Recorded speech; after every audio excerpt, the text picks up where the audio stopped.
Siamo al via della campagna vaccinale contro l'influenza stagionale. Quest'anno riveste sicuramente un aspetto di maggiore importanza, anche se lo è sempre stata importante, proprio per la convivenza del virus influenzale con il virus del Covid.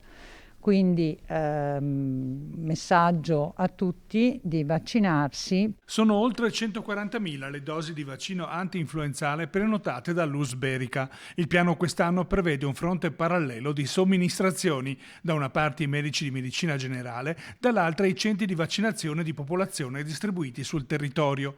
Se fosse necessario potrebbero essere coinvolti in un secondo momento anche le farmacie. La vaccinazione è gratuita per le categorie considerate a rischio, a partire dai cittadini di età superiore ai 60 anni, ai bambini dai 6 mesi ai 6 anni e agli adulti con fragilità accertate. L'anno scorso abbiamo vissuto un periodo di massima restrizione in cui esisteva ancora la paura del Covid, si rispettavano le regole, il distanziamento, il lavaggio delle mani, utilizzare la mascherina, non assembrarsi. Diciamo che quest'anno, in questo momento, c'è un maggior lassismo, quindi mi aspetto qualcosa di più. Tant'è che l'anno scorso non abbiamo avuto picchi influenzali. Altra novità quest'anno, la possibilità di effettuare la vaccinazione anti-Covid contestualmente alla vaccinazione anti-influenzale. Via libera dunque la possibilità di ricevere una terza dose anti-Covid.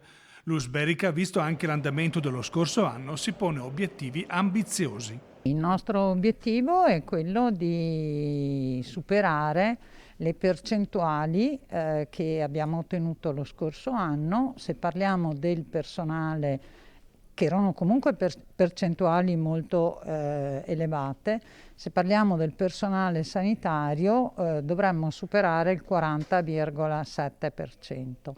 Per i soggetti ultra 65 anni dobbiamo superare il 67 e per i sessantenni il 55.